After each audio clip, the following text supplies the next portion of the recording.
Good afternoon. कैसे हैं? I hope बहुत बढ़िया होंगे आप सब लोग। और मुझे बहुत मिस कर रहे हो। मैं भी आपको मिस कर रहा हूँ। ट्रस्ट मी, जितना आप मुझे मिस नहीं कर रहे ना, उससे ज़्यादा मैं आपसे मिस कर रहा हूँ। पर ठीक है, आज स्टार्ट करेंगे पार्ट 4 स्टाम्प एक्ट का। हम ऑलरेडी कल पार्ट 3 तक बहुत कुछ सीख चुके थे स्टाम्प में। इसके बाद हम लोगों ने देखो कल डिस्कस भी किया था। कल क्या डिस्कस किया, आ जाओ एक बार देख लेते हैं इसे। सब्सटेंस एंड डिस्क्रिप्शन हो चुका था। बॉन्ड डिबेंचर एक्सेट्रा जब लोकल अथॉरिटी इशू करती है तो मैंने बता दिया था 1 रुपए की ड्यूटी पे करनी पड़ेगी, 1% स्टाम्प ड्यूटी पे करनी पड़ेगी, और नहीं करी तो 10% स्टाम्प ड्यूटी का पेनल्टी देना पड़ेगा।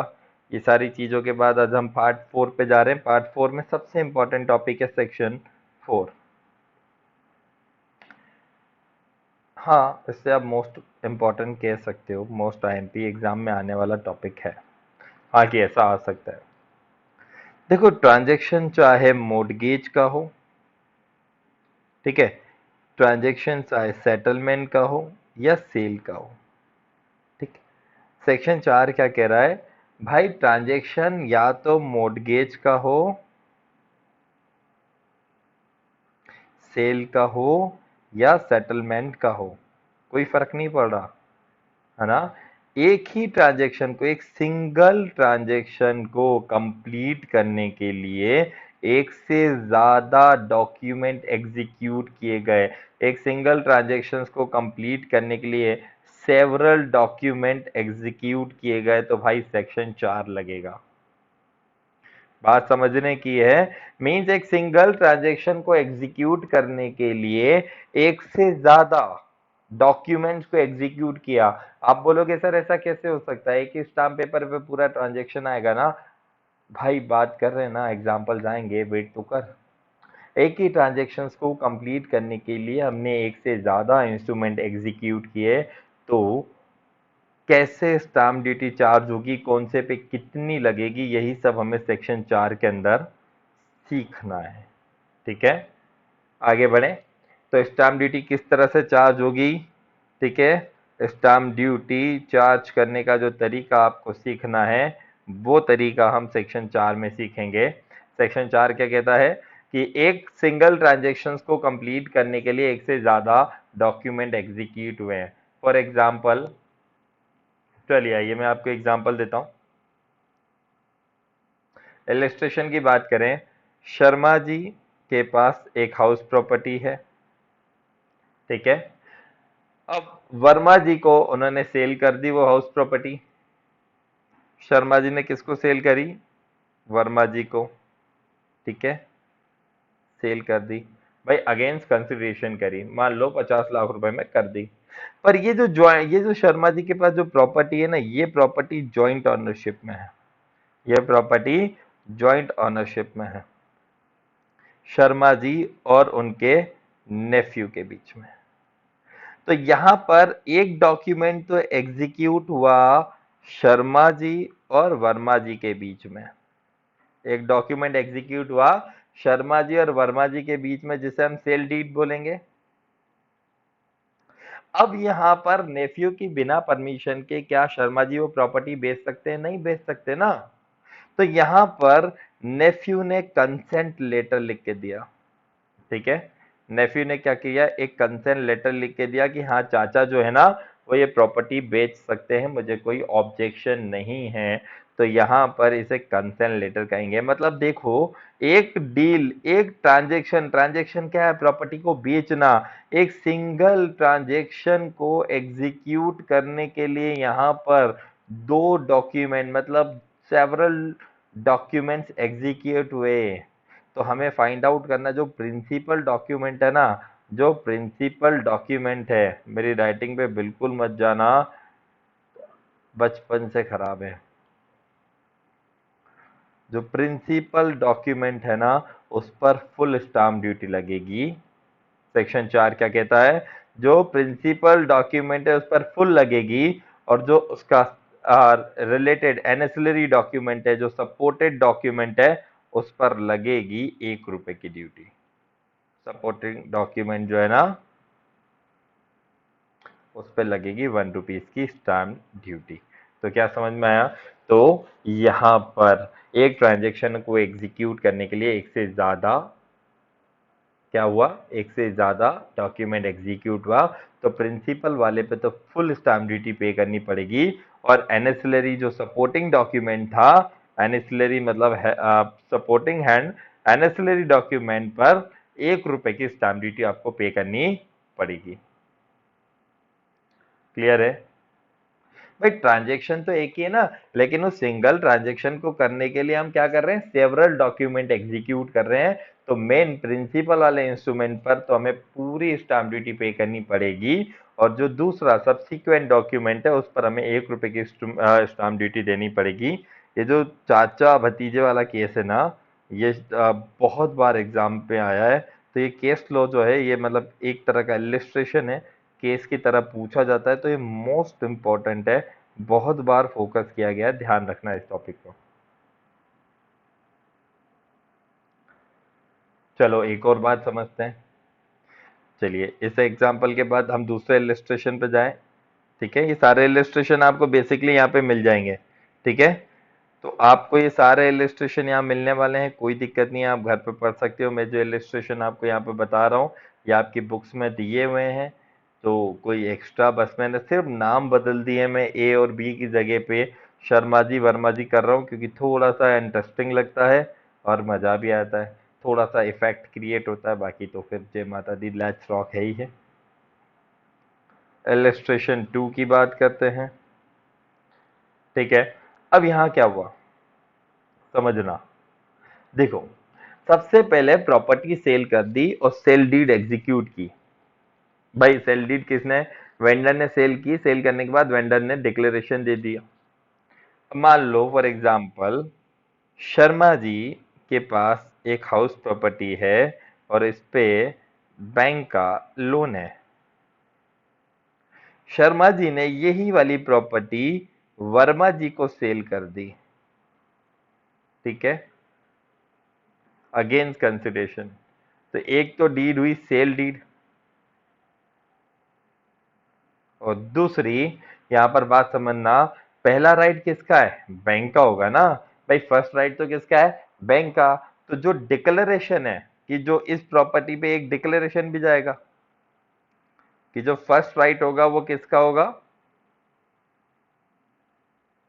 First right is subject to bank. तो मेन क्या है, प्रिंसिपल डॉक्यूमेंट पे तो फुल लगेगी और उसके सब्सिक्वेंट पे 1 रुपए की लगेगी। क्लियर है, आ रहा है? चलो एक दो बात और समझते हैं और केसेस समझ लेते हैं। तो इस केस में क्या हुआ, शर्मा जी के पास एक हाउस प्रॉपर्टी थी और वो उस हाउस प्रॉपर्टी पे ऑलरेडी लोन ले चुके थे। वही वाली प्रॉपर्टी उन्होंने वर्मा जी को बेच दी, तो एक तो सेल डीड थी और दूसरी क्या थी, डिक्लेरेशन, कि इस प्रॉपर्टी पे फर्स्ट राइट किसका रहेगा, सब्जेक्ट टू बैंक है। तो वो जो डिक्लेरेशन है वो सब्सिक्वेंट डॉक्यूमेंट है, उस पर लगेगी 1 रुपए की और प्रिंसिपल पे लगेगी फुल स्टैम्प ड्यूटी। इसके बाद इलिस्ट्रेशन 3 की बात करता हूं। ठीक है, एग्जाम्पल 3, चलिए आगे बढ़ते हैं। ए ने अपनी सारी प्रॉपर्टी गिफ्ट कर दी बी को। ए एंड बी क्या है, ब्रदर्स हैं। ए ने अपनी सारी प्रॉपर्टी जो थी वो गिफ्ट कर दी किसको, बी को। पर एक कंडीशन थी, ये जो गिफ्ट था ये सब्जेक्ट टू कंडीशन था। कंडीशन क्या थी कि बी जो है वो ए को लाइफ टाइम तक क्या देगा, लिविंग एक्सपेंडिचर देगा। भाई तो एक डॉक्यूमेंट एग्जीक्यूट हुआ प्रॉपर्टी ट्रांसफर का, प्रॉपर्टी गिफ्ट का, है ना। एक तो प्रॉपर्टी ट्रांसफर हुआ तो गिफ्ट के हिसाब से जो ड्यूटी बनती थी वो लगेगी, और दूसरा वो जो लिविंग एक्सपेंडिचर जो कंडीशन को एग्री किया, है ना। तो यहाँ दो डॉक्यूमेंट है, सेम ट्रांजेक्शन को मतलब सेम ट्रांजेक्शन है, एक ही ट्रांजेक्शन के पार्ट को पूरा करने के लिए यहाँ पे दो डॉक्यूमेंट एग्जीक्यूट हो गए। तो एक गिफ्ट जो मेन है उस पर हम फुल लगा देंगे, और जो दूसरा डॉक्यूमेंट है सब्सिक्वेंट डॉक्यूमेंट है उस पर 1 रुपए की ड्यूटी लगेगी। क्लियर है? चलो एक और केस समझ लो। हाँ, आपकी बुक में ही है, बहुत सारे केसेस दिए हुए हैं। ठीक है, तो यहाँ पे सब दिख जाएगा आपको। इसके बाद हम जाते हैं, बी ने अपनी सारी प्रॉपर्टी ट्रांसफर कर दी 3 पर्सन्स को। बी ने अपनी प्रॉपर्टी ट्रांसफर करी ए, बी और मान लो ए, डी और सी को। तो एक डॉक्यूमेंट तो प्रॉपर्टी ट्रांसफर के लिए एग्जीक्यूट हुआ, पर ये जो ट्रांसफर था ये सब्जेक्ट टू कंडीशन था। सब्जेक्ट टू कंडीशन क्या थी? कंडीशन कि ये तीनों, ये जो ए, डी और सी है, ये तीनों जब तक वो जिंदा है तब तक ये उसके बी के अकॉर्डिंगली वर्क करेंगे। क्या करेंगे? बी के अकॉर्डिंगली वो काम करेंगे, मींस बी के एम्प्लॉयमेंट में रहेंगे। तो एक एम्प्लॉयमेंट के लिए, मतलब वो उसके हिसाब से काम करने के लिए एक डॉक्यूमेंट एग्जीक्यूट हुआ,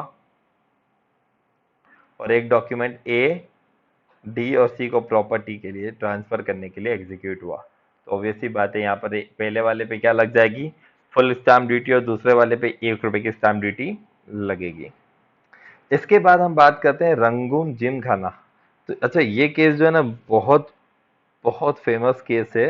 इस केस में ये जो रंगून जिम जिम खाना का केस है, इम्पोर्टेंट है एग्जाम पॉइंट ऑफ व्यू से।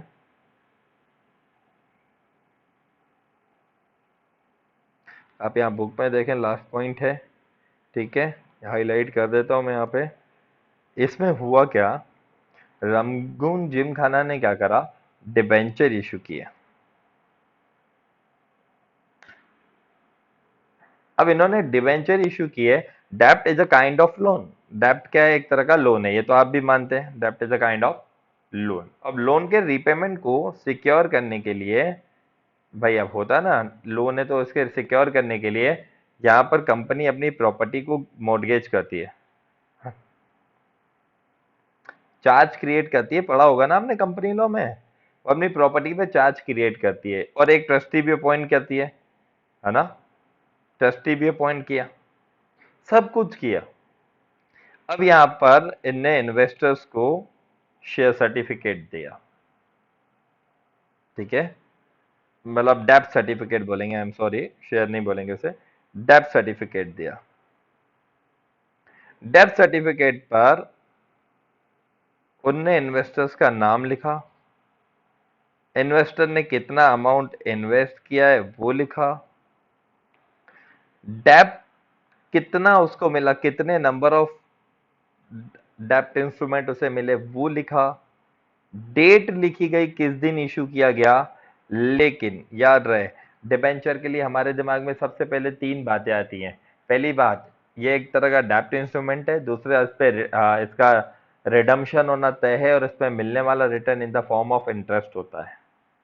यहाँ पर प्रॉमिस ही नहीं किया, मतलब उसने रीपेमेंट की डेट ही मेंशन नहीं करी। यहाँ पर रीपेमेंट की डेट ही मेंशन नहीं की गई, रीपेमेंट डेट मेंशन ही नहीं की गई, वो भूल गया।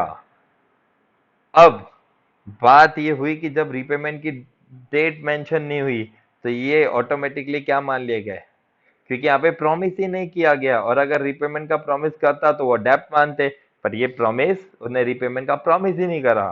तो अब अगर उसको डेप्ट बाउंड यहाँ पर बोला गया, डेप्ट जो है ना, यहाँ पर केवल 1 रुपए की स्टैम्प ड्यूटी लगी थी, क्योंकि डॉक्यूमेंट एग्जीक्यूट हुआ था। ये नल, क्योंकि इक्विटी शेयर पर कभी भी स्टैम्प नहीं देना होता है। ठीक है, तो यहाँ पर हम लोगों की बात खत्म हुई, तो यहाँ पर मात्र 1 रुपए की ड्यूटी देनी पड़ी। मतलब कितने रुपए की ड्यूटी देनी पड़ी?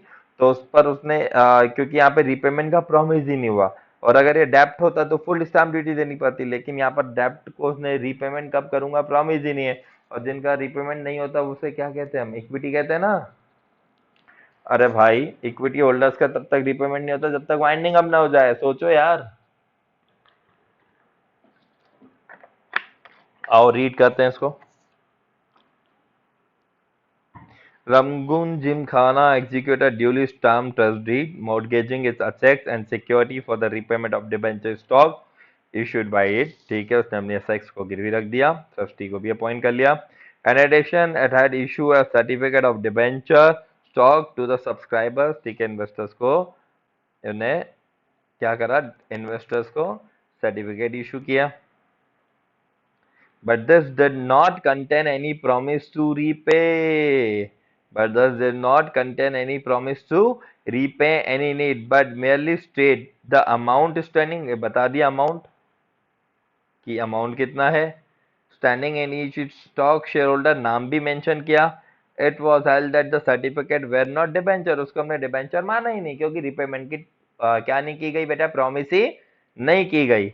तो यहां पर बोला गया बट वेर इंस्ट्रूमेंट एम्प्लॉयड, क्योंकि इंस्ट्रूमेंट किया गया था टू कंप्लीट द मोर्टगेज। तो वो जो मोर्टगेज है, देखो इक्विटी पर स्टाम्प नहीं लगता है तो वो फ्री होता है, पर यहाँ पर वो प्रॉपर्टी मोर्टगेज की गई थी, इसीलिए यहाँ पर जब प्रिंसिपल डॉक्यूमेंट फ्री है तो सेकेंडरी वाले पर केवल 1 रुपए की ड्यूटी लग जाती है। उस प्रॉपरली उसको क्या, प्रॉपर्टी को जो मोर्टगेज किया था उसको कंप्लीट करने के लिए हमने 1 रुपए की स्टाम्प ड्यूटी उस पर चार्ज की। That the certificate were not debenture but were instrument employed to complete the mortgage। Clear है, तो ये बहुत अच्छे समझ में आ गया। तो यहाँ पर केवल 1 रुपए की लगी थी और जहाँ सेक्शन 4 नहीं लगता वहां 5 लगता है। अच्छा, बहुत क्लियर एक चीज ये बता रहा हूँ, ये सेक्शन 4 नॉट अप्लीकेबल वाली बात है। अ lease is executed and got registered, एक लीज एग्जीक्यूट हुई, उसको रजिस्टर्ड करवाया, ठीक है। थोड़े दिन बाद हमें लगा कि यार उस लीज के अंदर हमें कुछ चेंज करना चाहिए, तो हमने एक नया डॉक्यूमेंट एग्जीक्यूट किया और अल्टर करी फर्स्ट डॉक्यूमेंट के अंदर, तो वो एक अलग सेक्शन है। मतलब यहाँ पर बात समझे, वो सेक्शन 5 की बात हो रही है। यहाँ पर आपको दोबारा 2 बार स्टाम्प देनी पड़ेगी क्योंकि यहाँ सेक्शन 4 अप्लीकेबल नहीं होगा, सेक्शन 4 डज नॉट अप्लाई, ठीक है। एक ट्रांजेक्शन को कंप्लीट करने के लिए एक से ज्यादा इंस्ट्रूमेंट हो रहे तो सेक्शन 4 लगेगा, वरना सेक्शन 4 नहीं लगेगा। पहला वाला ट्रांजेक्शन कंप्लीट हो चुका है, उसको कंप्लीट नहीं करना है, अब हम उसको चेंज करना चाह रहे हैं तो आपको दोबारा स्टाम्प ड्यूटी देनी पड़ेगी। A purchaser of a land executes a mortgage of the land in a favor of vendor for a portion of the purchase money। अरे एक बात बता, सीधी सी एक बात बता भैया, सेल मतलब परचेस जरूरी है क्या मॉर्टगेज पे डिपेंड करता है? भाई परचेस करना अलग बात है, मॉर्टगेज करना अलग बात है। परचेस अपने आप में कंप्लीट है बिना मॉर्टगेज के, है ना। परचेज अपने आप में कंप्लीट है बिना मॉर्टगेज के। मान लो शर्मा जी ने प्रॉपर्टी वर्मा जी को बेची, अब वर्मा जी के पास प्रॉपर्टी खरीदने के पैसे नहीं है तो उन्होंने बैंक के फेवर में प्रॉपर्टी गिरवी कर दी। तो एक ट्रांजेक्शन सेल का और दूसरा ट्रांजेक्शन मॉर्टगेज का, तो क्या ऐसा बोल सकते हैं क्या कि सेल को कंप्लीट करने के लिए मॉर्टगेज करना जरूरी था? नहीं, तो यहाँ पर सेक्शन 4 अप्लीकेबल नहीं होगा। देखो समझो, हमने जितने केसेस करे ना उसमें क्लियर एक बात थी, सिंगल ट्रांजेक्शन को एग्जीक्यूट करने के लिए हमें एक से ज्यादा डॉक्यूमेंट क्या करने पड़ रहे थे बेटा, एग्जीक्यूट करने पड़ रहे थे, सेवरल डॉक्यूमेंट एग्जीक्यूट हो रहे थे। यहां बात ये हो रही है भाई, एक सिंगल ट्रांजेक्शन मतलब क्या होता है पहले ये समझो। मैंने कुछ दिया, उसके बदले में मुझे कुछ मिला, वो है सिंगल ट्रांजेक्शन। मैंने आपको प्रॉपर्टी दी तो उसके बदले में आप मुझे क्या दोगे, कंसिडरेशन। बी मान लो मैंने आपको अपनी प्रॉपर्टी ट्रांसफर करी, तो कंसिडरेशन के रूप में मैं आपसे क्या मांग रहा हूं कि आप आजीवन मेरे हिसाब से काम करोगे, ठीक है। तो ये एक तो प्रॉपर्टी देने का डॉक्यूमेंट था, मतलब डॉक्यूमेंट एग्जीक्यूट हुआ, और दूसरा आप मेरे फेवर में काम करोगे, मेरे एम्प्लॉयमेंट में काम करोगे, तो ये तो एक ही ट्रांजेक्शन हुआ ना। पर मैं ये कह रहा हूँ कि मैंने तुम्हें प्रॉपर्टी सेल की और तुम्हारे पास पैसे नहीं है तो तुम्हें प्रॉपर्टी गिरवी रख के आ गए बैंक के पास, तो भाई वो दो अलग अलग ट्रांजेक्शन है, वहां पे सेक्शन 4 नहीं लगेगा। बहुत क्लियर हो गई ये बात है। चलिए चलिए आगे बढ़ेंगे, सेक्शन 5 की बात करते हैं। हाँ मैं मानता हूं कि थोड़ा सा समझने में आपको कंफ्यूजन हो रहा होगा, बट अब क्लियर हो गया ना, आई थिंक सो अच्छे से क्लियर होना चाहिए। सेक्शन 5, अब बड़े बड़े ज्ञानी है देखो, अब ज्ञानियों का क्या करें।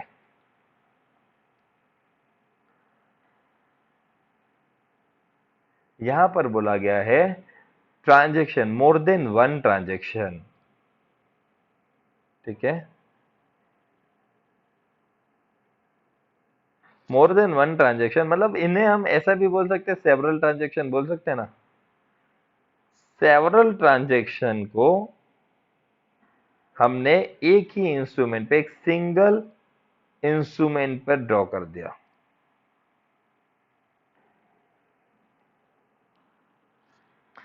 क्या बोल रहा हूं, पहले मैंने बोला एक ट्रांजैक्शन को करने के लिए दो डॉक्यूमेंट एग्जीक्यूट किए, अब मैं बोल रहा हूं दो ट्रांजैक्शन एक ही डॉक्यूमेंट पे करवा रहे।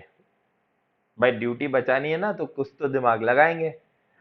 तो यहां पर उन्होंने क्या दिमाग लगाया लोगों ने, several transaction in a one single instrument. Paper बचाओ का जो कंसेप्ट आया था ना अभी, उसमें लोगों ने बहुत मजे लिए गवर्नमेंट के। बोले हम तो पेपर ही बचा रहे थे। तो बाद में ये आ गई थी, चीजें क्लियर हो गई थी कि आप सेवरल, यहाँ पे सेक्शन 5 लगेगा। सेवरल ट्रांजेक्शन मतलब एक से ज्यादा ट्रांजेक्शन करने के लिए आप एक सिंगल इंस्ट्रूमेंट को एग्जीक्यूट मतलब ड्रॉ कर रहे हो, तो आपको इन टोटल स्टाम्प ड्यूटी देनी पड़ेगी। क्या देनी पड़ेगी, इन टोटल स्टाम्प ड्यूटी। मतलब हम केवल एक की नहीं लेंगे, मान लो एक सेल का लिखा, एक मॉर्गेज लिखा और एक गिफ्ट लिखा। हमने तीन डॉक्यूमेंट मतलब तीन ट्रांजेक्शन एक सिंगल डॉक्यूमेंट पे लिख दिए। तो सेल की मान लो 40 रुपए है, मॉर्गेज की 60 रुपए, मॉर्गेज की 20 रुपए है और गिफ्ट की 10 रुपए, तो टोटल ड्यूटी लगेगी आपकी 70 रुपए। तो इन टोटल आपको क्या करनी पड़ेगी बेटा, स्टाम्प ड्यूटी पे करनी पड़ेगी। अच्छा, ट्रांजेक्शन एक से ज्यादा का मतलब क्या, एक ट्रांजेक्शन जो दूसरे पे डिपेंडेंट नहीं है ना। दोनों ट्रांजेक्शन सेपरेटेड है, सेपरेट ट्रांजेक्शन जिनका आपस में कोई लिंक नहीं है। ठीक है, मैंने जैसे अभी आपको एक बात बताई, शर्मा जी वाली बात बताई, शर्मा जी ने प्रॉपर्टी वर्मा जी को बेची, ये सेल का है।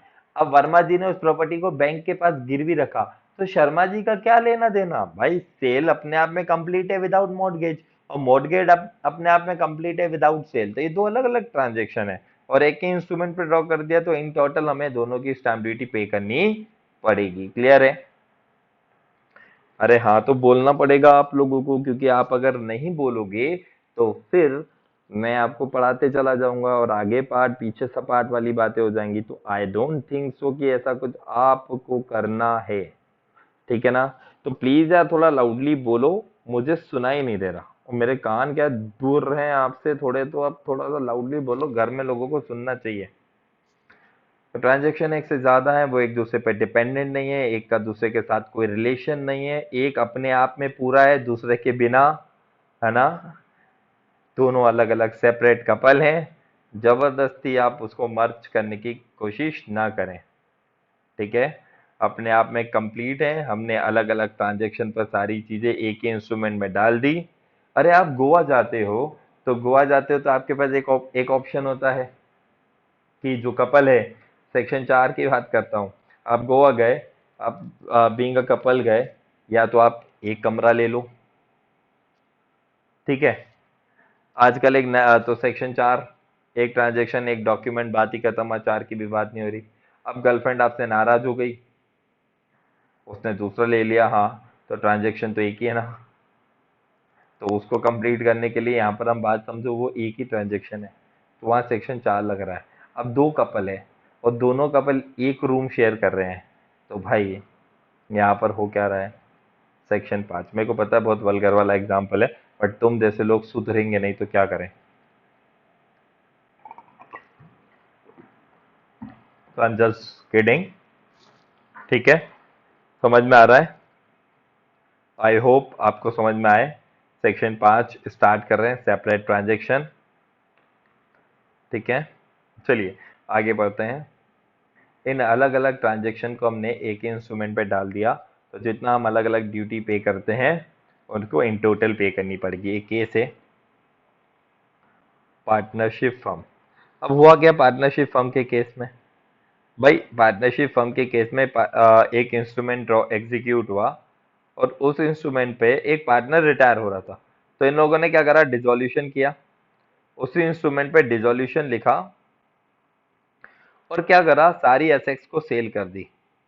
पार्टनर्स फर्म का डिसोल्यूशन हुआ, डिसोल्यूशन में सारी एसेट्स को सेल की गई, सारी लाइबिलिटीज को पे ऑफ किया गया, एंड जो एसेट्स बची, जो रिमेनिंग थी, वो पार्टनर्स को बांटनी थी। तो जो आउटगोइंग पार्टनर था ना, जो जाने वाला था, आउटगोइंग पार्टनर को पैसे न देते हुए उन्होंने क्या बोला, उन्होंने एक बॉन्ड ड्रॉ कर दिया, एक बॉन्ड लिख के दे दिया, एक प्रोमिसरी नोट लिख के दे दिया कि हम तुझे ये पैसे बाद में देंगे। ठीक है, अब इन्होंने इस इंस्ट्रूमेंट पे डिसोल्यूशन भी लिख दिया, अब प्रोमिसरी नोट भी ड्रॉ करके, मतलब यहाँ पे प्रोमिसरी नोट की भी बात कर दी। मतलब यहाँ पर बात समझो, यहाँ पर एक ही डॉक्यूमेंट में यहाँ पे लिख दिया गया, यहाँ ट्रांजेक्शन एक से ज्यादा है। ठीक है, मतलब यहाँ पर मैं बोल रहा हूँ, ये देखो इसकी बात, a document containing both an agreement for the dissolution of partners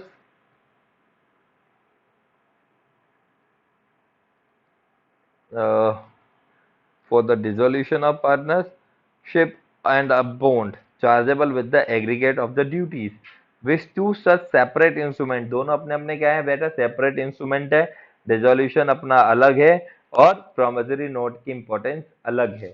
तो यहाँ पर बहुत सीधी सी बात है, दोनों अलग अलग ट्रांजेक्शन है, एक इंस्ट्रूमेंट पे लिख दिए गए हैं, तो इसका मतलब ये नहीं कि ड्यूटी नहीं देनी पड़ेगी, इन दोनों की in total duty according to section 5 देनी पड़ेगी। क्लियर है? चलिए एक और केस बताता हूँ, एक और चीजें बताता हूँ, एक एग्जांपल और बताता हूँ। शर्मा जी जो हैं, उनके पास एक हाउस प्रॉपर्टी है। शर्मा जी ने वर्मा को कॉल किया। वर्मा एक ब्रोकर है, ब्रोकर नहीं कहेंगे, आप मान लो एक रिलेटिव है। शर्मा जी जो है ना, यहाँ पर अगर हम बात करें तो वर्मा जी के रिलेटिव हैं। ठीक है, वर्मा जी को इन्होंने हाउस प्रॉपर्टी सेल करने के लिए किया। शर्मा बोलता है यार मेरी हाउस प्रॉपर्टी बिकवा दो यार। अब होता है ना पड़ोस में अपन बोलते हैं यार वो मेरी प्रॉपर्टी पड़ी है उसको बेचना है, ठीक है, तो प्लीज उसको कुछ करो। तो वर्मा जी को इन्होंने क्या करा, एज ए एजेंट अपॉइंट किया। क्यों एजेंट अपॉइंट किया? ताकि वो प्रॉपर्टी को क्या कर पाए, सेल कर पाए, सेलिंग के लिए, है ना।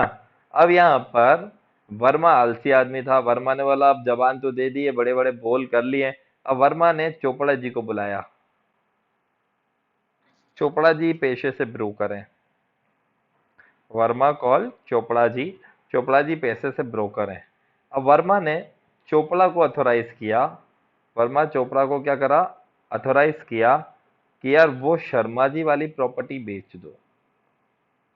काम दिया एक, कि शर्मा जी वाली प्रॉपर्टी, शर्मा जी की प्रॉपर्टी, हाउस प्रॉपर्टी को क्या है करना है, सेल कर दो। ये जो पावर वर्मा ने दिया वो दिया एजेंट कैपेसिटी में। कौन सी कैपेसिटी में? एजेंट कैपेसिटी में। अब बैठे बैठे बातें हुई तो वर्मा ने बोला यार मेरी एक पुरानी जमीन भी है उसको भी बेच दो। तो एक पावर दिया चोपड़ा जी को उसने ओनर कैपेसिटी में। क्या पावर दिया? मेरी खुद की ओन प्रॉपर्टी आप क्या कर दो, सेलिंग पे लगा दो। तो कायदे से ये दो अलग अलग पावर दिए, दोनों के लिए अलग अलग इंस्ट्रूमेंट एग्जीक्यूट होना था, पर वर्मा ने एक ही इंस्ट्रूमेंट से दोनों पावर दे दिया। तो ड्यूटी लगेगी इन टोटल सेक्शन 5 लगेगा, सेक्शन 4 नहीं लगेगा। क्लियर है? क्योंकि अगर एक पर्सन दो कैपेसिटी में काम कर रहा है, एक तो कैपेसिटी है रिप्रेजेंटेटिव की, वर्मा कौन सी कैपेसिटी में है, एक तो कैपेसिटी है रिप्रेजेंटेटिव की, और दूसरी कौन सी कैपेसिटी है, फटाफट बोलो, अरे ऑनर कैपेसिटी है ना। तो यहां पर उसे अलग अलग डॉक्यूमेंट एग्जीक्यूट करने चाहिए, तो सेक्शन 5 लगेगा। क्लियर है? चलो एक बात और करते हैं। बात, मान लो शर्मा जी ने 1 करोड़ रुपए का बैंक से लोन लिया। ठीक है, अब शर्मा जी ने मॉर्गेज की अपनी शॉप। मॉर्गेज क्या करी? शॉप। लेकिन इस शॉप की जो कीमत है वो तो 90 लाख रुपए ही है। अब बैंक आपको 1 करोड़ रुपए कैसे दे दे? बैंक का तो लॉस हो जाएगा, अगर आपने पैसे नहीं दिए तो बैंक का तो 10 लाख का लॉस है। तो बैंक ने कहा कि आपका जो हाउस प्रॉपर्टी पड़ा है आप उसे भी मॉर्गेज कर दो, जिसकी कीमत है 40 लाख रुपए, तो मैं आपको 1 करोड़ का लोन दे दूंगी। अब एक डॉक्यूमेंट से तो 90 लाख की चीज मॉर्गेज कर ही चुके थे, दूसरे डॉक्यूमेंट से उन्होंने 40 लाख की चीज को मॉर्गेज कर दिया। तो यहां पर सेक्शन 4 लगेगा या सेक्शन 5 लगेगा। चलो अब आपको सोचना है। टिक टिक 1, सोचो सोचो सोचो, आप कॉपी में लिखो फटाफट, सोचो। टिक टिक 2, टिक टिक 3। यार तुम तो बड़े गधे हो यार। अरे सेक्शन 4 लगेगा। एक ट्रांजैक्शन भाई, बैंक से लोन लेने के लिए एक ट्रांजैक्शन को कंप्लीट करने के लिए क्या करना पड़ा, सेवरल डॉक्यूमेंट एग्जीक्यूट करने पड़े, तो सेक्शन 4 लगेगा। प्रिंसिपल मॉर्गेज पे लगेगी फुल, और दूसरे पे लगेगी मात्र 1 रुपए की स्टाम्प ड्यूटी। अरे भाई समझ में आई मेरी बात? आ रहा है? आई थिंक सो अब आ गया होगा। चलो और एक बात बताता हूँ। बहुत सारे पर्सन प्रॉमिस कर रहे हैं कि मैं एन्युटी का पेमेंट हम मिलकर कर देंगे, है ना? तो यहाँ पर बोलो फटाफट क्या होगा। इसे सिंगल ट्रांजेक्शन माना है तो ड्यूटी एक बार लगेगी, और दूसरे पर भाई हम बहुत सारे अलग अलग जो पर्सन है वो एन्युटी का पेमेंट करने के लिए क्या कर रहे हैं, आपको प्रॉमिस कर रहे हैं। तो यहाँ पर मेन पे लगेगी फुल, और सब्सिक्वेंट पे लगेंगी 1 रुपए की ड्यूटी। चलो एक और एग्जांपल देता हूँ। ज्वाइंट टेनेंट होते हैं ना, ज्वाइंट टेनेंट। टेनेंट मतलब अपना किराएदार यार। भाई शर्मा जी के पास एक हाउस प्रॉपर्टी है, वो हाउस प्रॉपर्टी उन्होंने लीज पर दी 2 लोगों को, चोपड़ा जी और अपने भल्ला जी। हाँ, तो बताओ सेक्शन 4 लगेगा या 5 लगेगा? यार ट्रांजेक्शन का इफेक्ट देखो, ट्रांजेक्शन क्या है, एक है ना। एक डॉक्यूमेंट से चोपड़ा को मिली, दूसरे को भल्ला को। ज्वाइंट टेनेंट का मतलब होता है एक साथ एक प्रॉपर्टी शेयर करने वाले लोग। तो यहाँ पर बोला गया ज्वाइंट, यहाँ पर ट्रांजेक्शन एक है ना, सेक्शन 4 लगेगा। क्या लगेगा, और दूसरे पर 1 रुपए की ड्यूटी लग जाएगी। क्लियर है? बहुत सारे पर्सन है जिनको एक ही कंपनी में इंटरेस्ट है, मान ले एक ही कंपनी में उनके पास शेयर्स है। अब यहाँ पर क्या लगेगा देखो, शर्मा जी, वर्मा जी, चोपड़ा जी, भल्ला जी, इनके ना रिलायंस के अंदर शेयर्स हैं। क्या है बेटा? शेयर्स है। तो क्या ये सेक्शन 4 है? नहीं, ये अलग अलग ट्रांजेक्शन है। शर्मा का कोई लेना देना नहीं है वर्मा से, वर्मा का कोई लेना देना नहीं है चोपड़ा से, चोपड़ा का कोई लेना देना नहीं है भल्ला से। ये अलग अलग है। तो यहाँ क्या लगेगा, सेक्शन 5। वहां सेक्शन 4 नहीं लगेगा। यहाँ चोपड़ा और भल्ला दोनों ही एक प्रॉपर्टी को शेयर कर रहे हैं, दोनों का रिलेशन है और प्रॉपर्टी एक ही है जो शर्मा ने ट्रांसफर करी, इसलिए यहाँ लगा था सेक्शन 4। क्लियर है? पर आजकल ऐसा हो गया कि लोग जो है ना प्रॉपर्टीज रूम रूम किराए पे देते हैं। रूम एक रूम 2 3 4 5 किराए पे दे दिए। हाँ, तो फिर यहाँ पर अलग अलग देनी पड़ेगी क्योंकि ये फिर एक ट्रांजेक्शन नहीं है। लेकिन एक ही प्रॉपर्टी है, चोपड़ा बल्ला भाई भाई हैं, 2 लोगों को दे दी, ज्वाइंट टेनेंट है, तो इसका मतलब यहाँ पे सेक्शन 4 लगेगा, 5 नहीं लगेगा। तो आई होप ये सारी चीजें आपको बहुत अच्छे से कंप्लीट हुई। चलो एक और लास्ट टॉपिक सुन लो, फिर इसके बाद खत्म करते हैं इस टॉपिक को। आपको ये पूरा रीड करना है, मैंने आपको बता दिया। प्रिंसिपल एंड एनालिसिस से अपन पढ़ेंगे कल से। ये सारी चीजें मैं आपको ऑलरेडी हर एक चीज बता चुका हूँ। ठीक है, तो आपको बहुत फोकस करना है, आपको स्टडीज करनी है। डाउट्स आए तो प्लीज मुझसे पूछें। ये एन्युटी वाली बात भी मैंने आपसे बताई, ज्वाइंट टेनेंट्स की बात हो गई, सेवरल पर्सन ज्वाइंटली, वो शेयर होल्डर्स की मैंने अभी आपको बताई ना, शेयर्स की बात। ठीक है, पावर ऑफ अटर्नी की बात मैं आपके साथ डिस्कस कर रहा हूँ। आइए मैं एक और चीज डिस्कस कर लेता हूँ। ये सारी चीजें आपको रीड करनी है। डाउट्स आए तो प्लीज मेरे को कांटेक्ट करना है व्हाट्सएप पे। मेरा नंबर आपके पास सभी के पास है, 7999339125। एंड प्लीज चीजें अच्छी लगे तो चैनल को सब्सक्राइब जरूर करें। शर्मा जी, चलिए ये क्लियर हो गया। लीज एग्जीक्यूट की तो उसका रजिस्ट्रेशन करा लिया। मैंने आपको ये लीज वाली बात बता दी थी ना कि भाई अपन ने लीज एग्जीक्यूट की, उसका रजिस्ट्रेशन भी करवा लिया 5 साल के लिए। 5 ईयर आफ्टर 5th ईयर हमें आफ्टर 5th ईयर हमने एक डॉक्यूमेंट एग्जीक्यूट किया। क्यों एग्जीक्यूट किया? टर्म्स एंड कंडीशन में चेंज के लिए। तो भैया ये दो अलग अलग ट्रांजेक्शन है, सेक्शन 4 नहीं सेक्शन 5 लगेगा। कौन सा लगेगा? सेक्शन 5।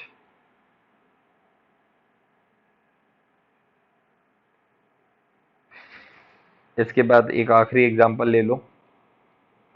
शर्मा जी ने, मैंने आपको ये वाली भी बात बता दी थी एक्सेप्शन में, मैंने आपको बताया ना सेक्शन 4 नॉट अप्लीकेबल, ये देखो अभी बताया था। मैं फिर से बता देता हूँ इसको। शर्मा जी ने वर्मा जी से उनकी जमीन परचेस की, वर्मा ने सेल की, शर्मा ने क्या करी? परचेस की। अब शर्मा के पास पैसे नहीं है, मनी नहीं है, तो ये भाई शर्मा ने प्रॉपर्टी मॉर्गेज कर दी। किसके फेवर में? बैंक के फेवर में। तो ऐसी सिचुएशन में mortgage and sale, they both are different different transaction, दोनों एक दूसरे के बिना कंप्लीट हैं। तो यहाँ पर सेक्शन 5 लगेगा। क्या लगेगा? 4 नहीं लगेगा। तो आई होप आप ये सारी चीज़ें सीख गए, आपको समझ में आया, बहुत मज़ा आया। इतना ही काफ़ी है, आज के लिए इनफ है। Have a nice day, take care, sweet dreams, Shab